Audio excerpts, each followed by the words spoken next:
It's your good friend Montrose Monkington III here, and I am joined as always with Everett Epcar. Now, normally we have a co-host with us, but we told them it was Vince Russo wrestling, and suddenly it's like, I'm busy that night, but we didn't mention what night we do it at. Oh, I'm just gonna be busy. They felt that they would make it their point to be busy, and I think it also had to do with the fact that it wasn't just Russo era WCW. No. It was Slamboree 2000. Yes, the David Arquette era of him of world champion. Someone actually, you mean the pay-per-view where David Arquette was the WCW heavyweight champion? I said, yes, of course. And they were like, I'm busy.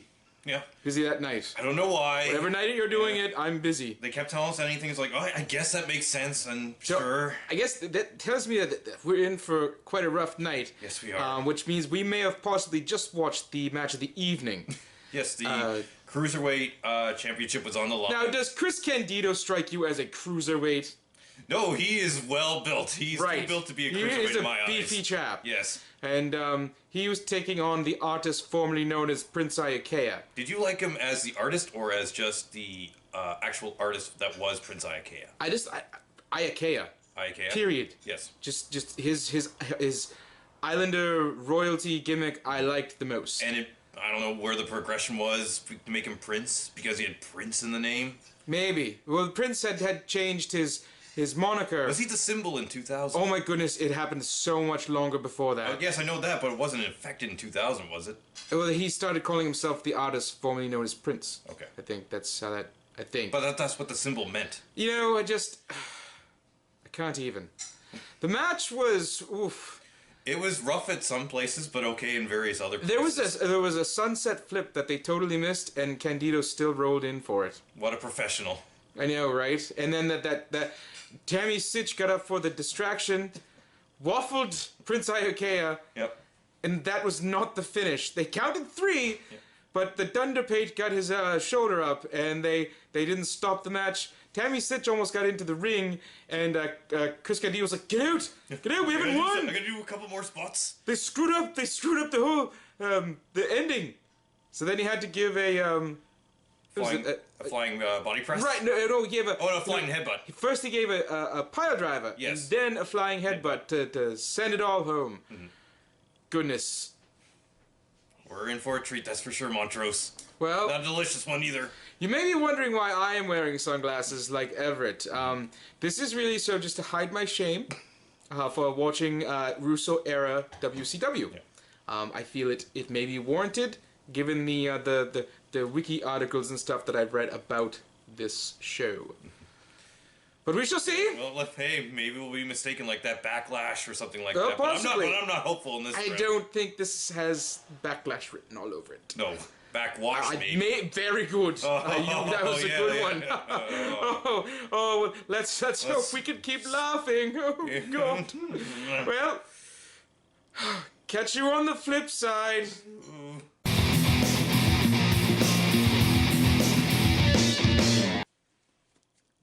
It's been the second match. I don't know if I can take more of this. I think people who were standing us up were... Spin moment. Yeah. How... Don't feel well. Oh. Don't feel well. Oh my. I think I'm off food for a week. A week? Just... I can't even look at food for probably next month. We're going to try to get through this without body shaming or... It's gonna be rough. We just watched Norman Smiley taking on Terry Thunk, with a mystery partner helping Norman, and well, the first probably half the match was comical, with being just going around the backstage, throwing stuff. Unfortunately, not brought to you by Backstage Assault. No, I felt like playing that video game. I just wish I could see like the bars and all the health bars after every move. But then they got out from the backstage. We found out who the mystery partner was. It was Ralphus of Jericho security fame. They did the Flair spot. Oh yes, Ralphus in full glory, not glorious or anything like that. But oh goodness. Oh my. He had, as the announcers put it, not an innie, not an outie, but a sidey belly button. Yes. It was even more incomprehensible than that thing on Dusty Rhodes' stomach back in the day. I just can't... Oh. You know? We've done this for how long? Well, we're coming on about a half a year now. And that's going to be... But I've been watching wrestling for longer than that, a lot longer, and what have you wrought upon us? That's a sight unseen. Russo?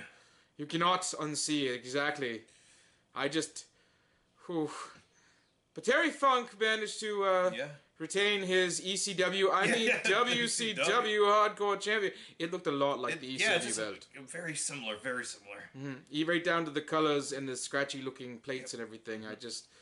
Well, at least it wasn't an old busted up championship. Nope, that's true. I suppose there's that. They did put at least some forethought into it. Mm-hmm. But, oh my god. We're only in the second match. It's only the second match, and so far, Candido and Prince Ikea wins the night. We will... we'll try to press on. Oh, we'll try. I'll pray for Montrose. Catch you on the flip side. Yay!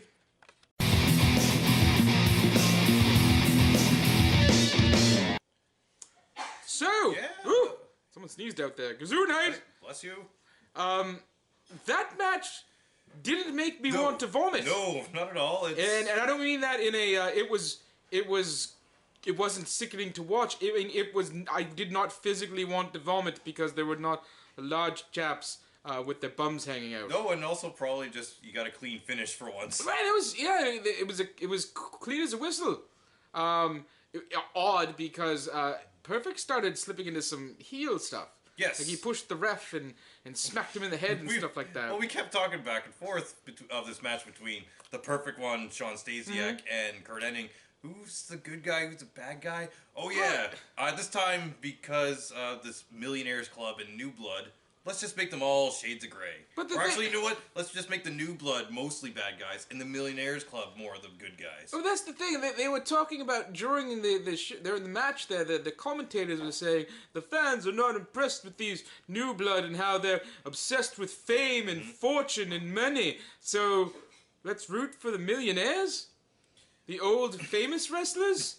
The ones that fans were already complaining about to begin with? Doesn't make any sense. Nope. Welcome to 2000 WCW. You book a face so that they're relatable to your average fan, and you want them to be get them over with the young crowd. So make it a struggle for the young wrestlers to get the spot. You know what? I hate to say this, but I think TNA booked it the right way around when they did it. Yes. Because the main event Mafia at the time, they were bad guys. They were heels. Yeah. And all those guys in Fortune. Yeah, exactly. So, good job, TNA? What am I saying? I know. Well, you know, this whole experience is confounding me. I can't believe this is our first WCW show too. We picked the stinker. We love WCW. This is not a good iteration of it. No. But I feel that the bloom was off the rose, as they say. Oh, definitely by this point. The NWO was long gone. I think they were just kind of throwing stuff against the wall like my ancestors do to see what will stick. And not a whole lot. Not in this era. So well, kudos to you, Curt Hennig and Shawn Stasiak. Oh, I had a really funny one. You know how Shawn Stasiak's father was Stan the Man Stasiak, right? Yes. He was Shawn the Yawn Stasiak. Am I right? Am I right? Whoa. Burn! Oh, I'm so funny.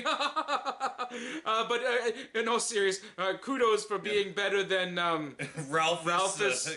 In full glory, Ralphus. So, good job. I feel this was maybe slightly better than the opener, too. Yeah. So, I'm going to agree with you on that. So they did better than Candido and Prince Ikea. So there you go. The silver lining, I guess. Yep. We're going to spin on, so catch you on the flip side.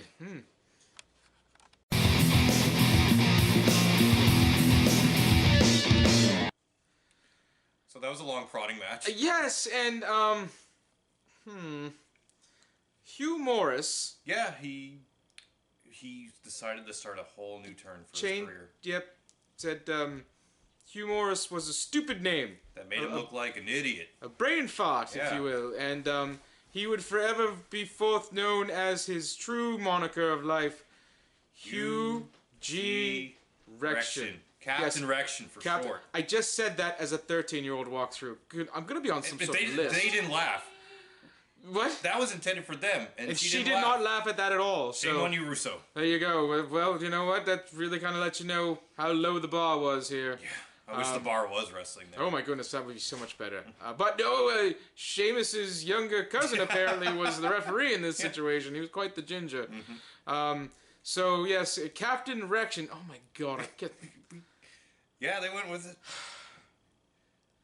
This is the life we've chosen. Yeah. Life we've chosen. Wrestling's not all serious, technical, dramatic stuff. You take the good with the bad, and the bad starts with general erection. I feel we've taken a lot more bad with this one rather than. Oh yes, this is the very emphasis of bad. Scott Steiner was the heel, and he played that. To him, he played that heel. He was definitely the bad guy. He plays interference, yes. and there were ladies there with jiggly pots and to go along with his freaks and the big bad booty daddy and all that stuff. He got the win through the interference and. I know. General Rection. He couldn't rise to the occasion. Stop it! I know. Don't do it. This is. I'm not going to laugh uproariously. This is how the gimmicks like these start. I'm not stupid jokes that can pile on. I gotta stop. It's so easy. Well, I'm not going to laugh uproariously like we did when Randy Orton started his period. No, that was organic. That was organic. Remember when it was good to laugh? Yeah, I miss those times. Yes. So Booker T came out to make the save for some reason. I don't know. But you said that he would after this would join the Misfits in Action because Hugh Morrus. So General Rection. Was it Captain? I don't know. Something Rection. It's ridiculous. Doesn't matter for he was in the Misfits in Action, and so he wasn't affiliated with the Millionaires Club. And Booker T came out and he made the save, so they had him join the Millionaires Club. Is that, the Misfits in Action. Sorry, they had him join the Misfits in Action, right? Yes. And pray. What name did they give him? Unlike again General Rection, Lieutenant Local, Corporal Cajun, Booker T went with an old moniker that he had, GI Bro. He actually wrestled as GI Bro back in the day. So I know that was my thought too, seeing that.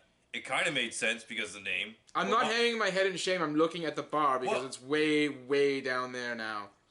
Way down there. I just can't believe Hello, Russo era booking in WCW. I see you. The only thing lower than that is this stuff in TNA.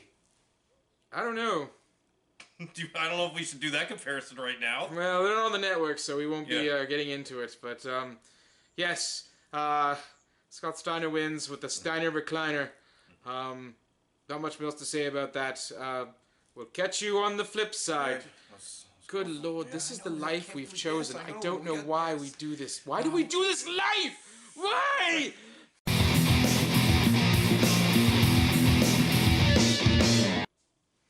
So, I've calmed down. Yeah. We're back kind of to normal. We didn't have to have any stupid silly names in that one, and I think I'm better. This was a lot more of a brutal match than even that hardcore one. It was. It actually, yes. I mean, and it looked like it was stiff. I mean, Chris Champagne Canyon. That's the silly as it got. That's as far as it's going. He took on Mike Awesome, and Mike Awesome folded him up like a chair. Yeah. He just like the neck was like, and he hit back here, folded up like that. When he took that power bomb, and it looked dangerous. Very dangerous. Mike Awesome was stiff with his offense as usual, and Canyon did actually a pretty good job. Yeah, I always enjoy watching Canyon matches. I think the only real detractor from the entire match was there was a what's that reference, which I just awful. You thought it was weird whenever the Dudley Boys do it in 2018. Well, it's a callback then. It is a callback. It's nostalgic and wistful and whimsical, I guess. When Mark Madden does it in 2000, feels like flash in the pan. Yeah, it's like good way to go. Referencing your kids' culture. You're awful. So we basically got a main event schmoz for a middle. Right, Yes. that was weird. It ended with a no contest when Kevin Nash came out to confront Mike Awesome. Yeah. And then it just devolved into that. The Millionaires Club came out, and they kind of cleaned house. And then they were all hugging and hands up like it was the end of the night. I'm just picturing fans just like, okay, we're going to leave the show now. Wait. Yeah, right. It was and like then the announcer should be like, there's a title match coming up later. Oh, yeah. and then they all just filed back into their seats. I almost went with tune in. The tapes are rolling. Tune in next week on Nitro, or Thursday for Thunder, or whatever. Yeah. But I mean, it was odd. It was an odd placement for something like that to happen. Mm-hmm. So take it as it will. That was a good match. Yeah. I'm not going to detract from it. That was a good match. Yeah, I agree. This card, however, this show, however, is still just god awful. Very god. Oh. I don't even know what's next. But we'll let you know. Yeah, well. You'll see the graphical flish up because I'll edit that in there. My highly paid, skilled staff of editors will do that later. Yes. Covered that up quite nicely. Catch you on the flip side. You don't think they think that I do all this by myself? I gotta seem like a big shot. Yeah, I want to be part of the Millionaires Club, famous. 18 years later, right? The fame. Oh, you forgot to press. Turn that off. Yeah. So yeah. No, Buff Bagwell. Yeah. Took on Lex Luger. Yeah, that's exactly what you would think when you put those two names together in my mind. Right. Yeah. It's different because we were just talking about how much of a schmoz everything was. Maybe we're still feeling it really should have ended the show. We should have left. Yes, because this here was, I don't know, like Elizabeth, who was, for some reason, women were property in the WCW, fun fact, because apparently... Yeah, if you weren't a contracted wrestler or a Nitro girl, you're property. Because, yes, because she had a contract with WCW, apparently Vince Russo owned her. It's 2018. Yeah. I don't think that sort of thing would fly today. But he was doing this when TNA, 4 years prior. Oh my I know. God. Anyhow, so she... in some of the worst backstage acting I've ever seen, tipped over Russo's chair. And that's completely incapacitated him too. Whoa! That was the reading. Right out of Chevy Chase. That was the reading too. It wasn't like, what are you doing? Oh my God! I would have done that. Whoa! Yeah. It was awful. And then she waffled him with a baseball bat that was clearly rubber, and brought it out. Yeah. She was going to hit Buff Bagwell. He got it from her and then swung it around and hit Lex. But and the ref clearly did see this. Right, and it didn't stop any of that. And then Buff Bagwell climbed to the top of the turnbuckle, and Elizabeth whacked him with the bat. Yeah. Again, showing how rubber the bat was. And Lex Luger managed to get Buff Bagwell into a torture rack, and that was it. It was award to the total package. Yeah, and then we're seeing looks like starting a new feud between the total package and Tiny Tim. Yeah, Tiny Tim. Oh, Chuck Palumbo. Yeah, yes. Right. Who came out and was dressed exactly like Lex Luger, but had to have Buff Bagwell help him get Lex Luger into. I've never seen Lex Luger have to get help to get somebody into a torture rack. Yeah, no kidding. But apparently, Chuck Palumbo needed help, and he was supposed to be the next total package. I don't know what's worse, something really bad or just something really I think is the meh. That's the bigger crime. Yes. Really, when you get right down to it, because I can watch something and be like, this is bonkers. What is going on? And still enjoy it. But when you're putting on something that's forgettable, that's unforgivable. I like you should put that on a t-shirt. Maybe. Yeah. If it's forgettable, it's unforgivable. Yeah. So trademark Montrose Monkington III, Esquire, 2018. Right. For my vlogcast. Trademark Montrose Monkington III, Esquire, 2018. I'm glad you can actually confirm legal stuff on air. Yes, that's how it works. Yeah, You just say it, and that's like how dibs. it is. Dibs. Right. Exactly. Dibs. So there we go. We guess we'll move on, and then we'll catch you on the flip side.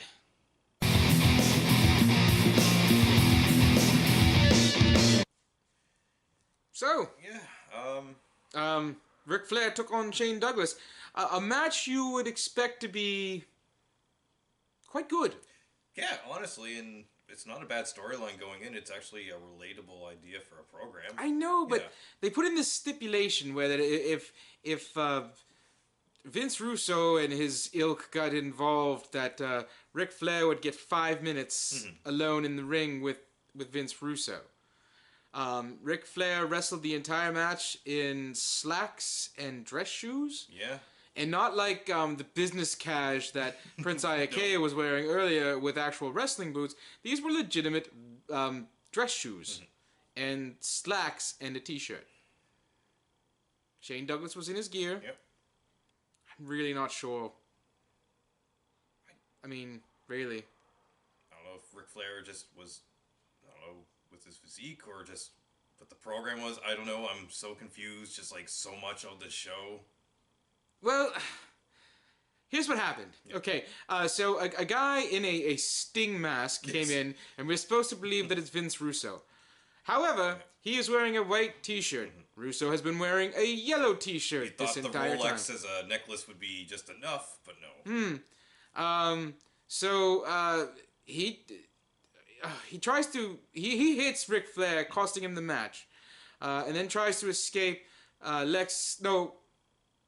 Kevin Nash shows up? Yes, yeah. Kevin Nash. I almost said Lex Luger for some reason. Because he came out later. No. Lex Luger came out first, didn't he? And then he threw him in. This is such a disaster. No, I know. No, okay, yeah, Lex Luger came out. And he grabbed the masked man and threw him into the ring. Yeah. Ric Flair grabbed him and twirled him around. Because this was supposed to be his 5 minutes for what he believed was Vince Russo. Masked Man was revealed to be... Just before we get ahead of ourselves, Vince Russo then, because Ric Flair had twirled the masked man around, Vince Russo came out and hit Lex Luger with the bat. Yes. Then we find out that the masked man wearing the white t-shirt and an I Love New York is David Flair. And then he proceeds to hit his father with a miniature Statue of Liberty, as one does. Yeah. Because what else do you do if you love New York? Right, okay, so... Then Kevin Nash comes out to put kind of an end to this whole schmoz, as they like to say in the parlance of the industry. Yep. Daphne comes out and punches him right in the diesel. And they cavort and celebrate and leave. The only good thing about that whole thing was Daphne, because she is crazy and beautiful. Everything else was... Ugh. It felt like the end of a Thunder. Yes, it did. A lot of these matches are getting that. It's not even the first time that happened to them. No, it's not. And it's like, I feel like there should be garbage being rained down upon the ring like they used to in the old days because of, the chicanery that was afoot here. But it's not the end. No. Not by a long shot. Oh, man. Well... Let's just keep going. I will catch you on the flip side. Yep, we'll try. I just don't know. I don't know, Everett. I don't know either, man. I'm losing faith in all of humanity. I'm losing faith in wrestling, at least. I know.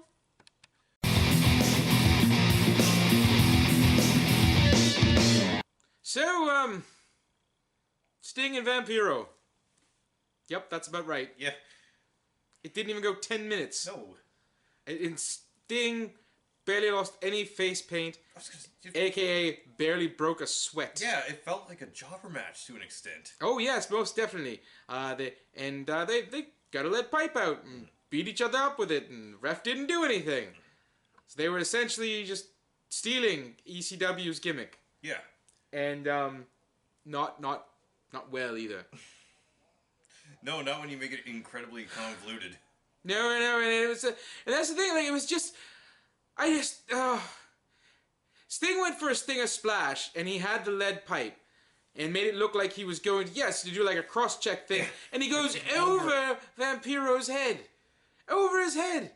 And then Vampiro sells it like he was shot in the face while getting a Stinger Splash. Then Sting does two Scorpion Death Drop. Which he forgot how to do it at one point. Right, he was going to do like a front face lock drop there. It was like a DDT. Yeah. So, yeah, this thing was just a mess. Yes. Which is a shame because both are excellent workers. And Vampiro, despite some of his, I don't know, reputation or what precedes him and whatnot, he was still quite a good worker and a talented a hand in the ring. This match, I hate to say it with beating this horse to death, but Thunder. Yes. Nitro, right? Yeah. TBS Saturday. I'd rather watch that, man, like, in a heartbeat. All right, 6:05. That's what I'm getting at. Like, this was WCW Saturday night. This was dreadful. Oh, my God. And that's the thing. It's just so bloody forgettable. And that's the biggest transgression of it all. It's forgettable. Except maybe the main event, which is what we gotta hope for. Well, that's just bonkers. It's bonkers unforgettable. is better than just nothing. Right, we said that before. Yeah. So, I mean, I guess. But we'll see. Yeah. I think there's still at least another... Hogan hasn't wrestled yet. Hogan and Kidman. Oh. Yeah. Wow, that's gonna set the place on fire, isn't it? Oh, they will. Yeah. Well, with pitter-patter, let's get at her. We'll catch her on the flip side. God, I can't believe it. It's just awful. Just awful. This be done already? I know, right? It's been going on forever.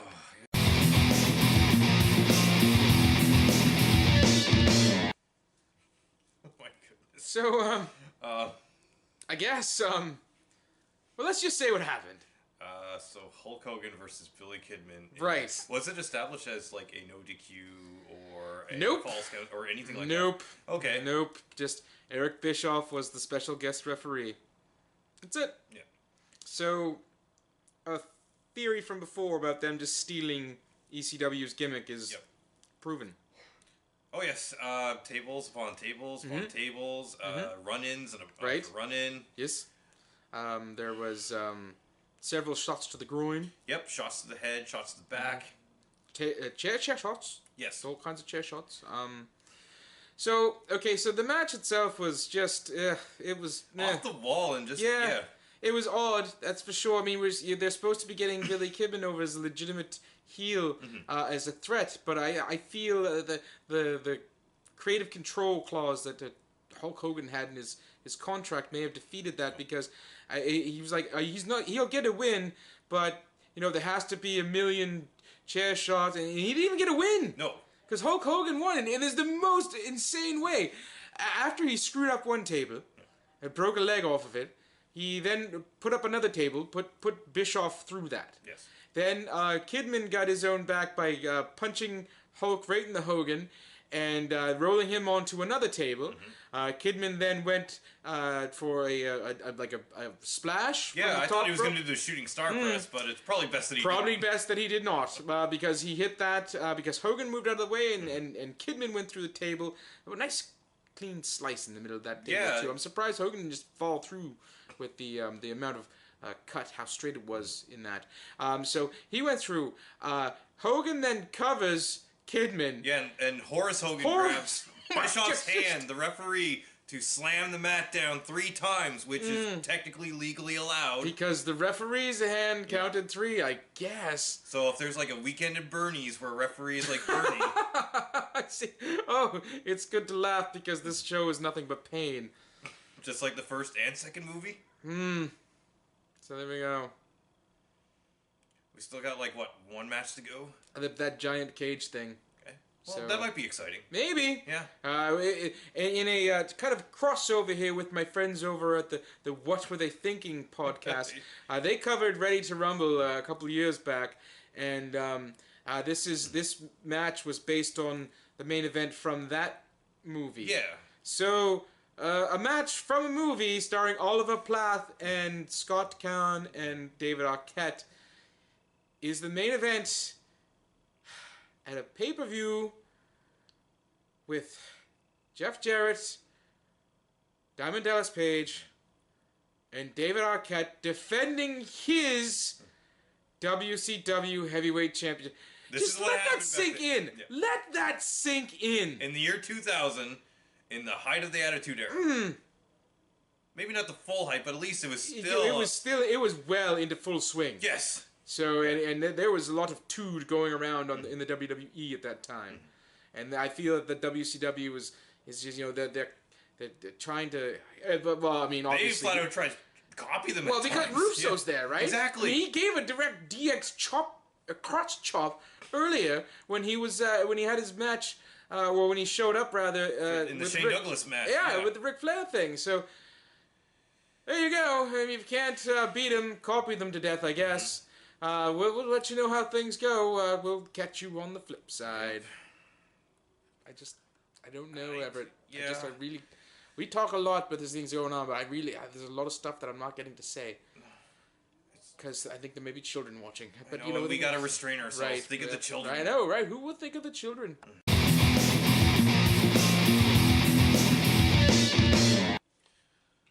I had to take them off. It's just, I'm lost at words for this, Montrose. That was Russo at his most Russo. Yes, you cannot get any more Russo than this. Where to begin with this triple steel cage? Well, it was going fine at first. Sure. You know what? It looked like, it's strictly a match between Jeff Jarrett and DDP. When you break this down, really. David Arquette's just there for random run-ins, for a little bit of drama. Right. For this. But it's strictly like DDP and Jeff Jarrett. Yes. And that's what it was for the longest time. They got some color down on the floor, and they did some really good stuff. And then they climbed up to get the plunder. Yep. By the way, commentators, inside parlance not acceptable in your commentary. But that was Russo to a T. Let's shoot on everything. They even say, "Ooh, the ultimate swerve." Yeah, pull back the curtain. No, we're supposed to be suspending disbelief. Mm-hmm. That's how good entertainment works. That's how wrestling should be. But okay, let's just get on to it. Yeah. They got up to the second cage, the hardcore hell, because everything with Russo has to have a name. Even in the match itself, like different stages, like the regular hardcore hell, the guitar room. The guitar room. I mean, my God, the guitar room. The hardcore, the hell, that thing. So they get up there and Jarrett and DDP are fighting it out. They break down. Teases of them throwing themselves off the cage at that point, yeah. And they break through the wall. And you think that they're not going to do that. Not in the Kemper Arena. Not even a year after Owen Hart unfortunately passed away. And then out of nowhere, literally, I did not see Mike Awesome, but he shows up. Yeah, it'd be one thing. Mike Awesome's coming down to this. What's and he climbs, happen? And you see him climb up, and they draw attention to him. They don't do that. He just comes off screen. That's fine in this kind of match. Like he teleported. Yeah. Yes. Mike Awesome with awesome abilities to teleport comes in, and meanwhile, all this is going on. David Arquette has scurried to the top of the cages and is waiting on top of the guitar room. Anytime he could take down that title for himself, no one could stop him. Right, but he had said several times in the I don't deserve to be the champion. But if you're waiting that long, just why not end the match? Right, you deserve, because you got past all of them. You had smarter than that. However, he did have different ulterior motives. Well, we'll get to that. So Mike Awesome, and he comes out and he's trying to stop everything, but it's for naught, because DDP and Jarrett do make it to the top and get into the fight in the guitar room, where the guitars are apparently made of spun sugar. They shattered because they yes, one rotation of an arm and they're just already shattered, all apart, like someone threw a stone through a glass window. Yeah. So they break like 3 or 4 of them. And that one has gotten handed to David Arquette, who is again still on top of the cage. And as the two are climbing up, Jarrett with a guitar in hand, DDP not with one, he gets waffled again, and it blows apart like so much tissue paper. Yeah. Because David Arquette has crushed DDP's skull with it. But for good measure, Jeff Jarrett hits DDP with another guitar shot, rendering him incapacitated, letting Jeff Jarrett become the new WCW heavyweight champion. But it wasn't ended there. No, because Mike Awesome started beating up on DDP. Yeah. And then, out of nowhere, Chris Canyon comes in, which teleported, just like Mike Awesome did. They get into it. He's helping out DDP. It makes sense storyline wise. Yes. Okay, but again, it's not made clear that he has shown up, that he has scaled the cage or anything like that. He just out of nowhere. No teases or anything like that. Yeah. And then so he has stopped Mike Awesome from awesome bombing DDP onto the cage. Mike Awesome throws him from the cage, 20 feet to the floor. Yeah. In an arena where a wrestler, not even a year ago, met an unfortunate end in a very similar situation. If this was like any other arena, maybe even a month after, it wouldn't be as bad as just seeing it. The very arena. And you have to think that fans who were there and witnessed that unfortunate event with Owen Hart were there that night to watch this WCW debacle. No, bro, we gotta keep going on this, bro. Keep it up, bro. You know, bro. Bro. Great, we've got the Russo. Oh, bro. You think there's some sort of inoculation, bro? I don't know, bro. You know what it'll help, bro? What's that, bro? Our next event, bro, is going to be, check it out. King of the Ring. King of the Ring, 1998. We go from a terrible disaster dumpster fire of a cage match. Russo's hands was all over that show as well, but it was incredibly filtered by Vince McMahon. Right. He was reined in. Yes, incredibly reined in. So we are looking forward to that. And hopefully, because that's a legitimately good pay-per-view, we'll have people. We'll have a co-host. Yeah, I'll watch that for sure. We'll have like maybe 7 people. Are you sure? Are you sure you're not busy? I don't care. I'll break plans. I'll watch this. That's right. Maybe we'll have 7 people to watch this event with us. Just because it is a very, I guess, definitive moment in the Attitude Era. It is a very iconic show. You know, the King of the Ring tournament is fine, but what happens with Mick Foley and the Undertaker at that Hell in a Cell is just, it's stuff for the ages. Yes. So we will explore that, and hopefully, bro, that'll take care of our Russo-ness, bro. Definitely, bro. Right, bro. Yeah, hopefully we're not talking bro it up at that No, time. we won't be, bro. No. Okay, so, bro, no, that's not what I'm saying. No, we don't want to start that, no. Thank you. Oh, right, this has been Everett Epcar. I've been Montrose Monkington III. We will see you next month for the King of the Ring 1998. Yes, it will be. Thank you. More later.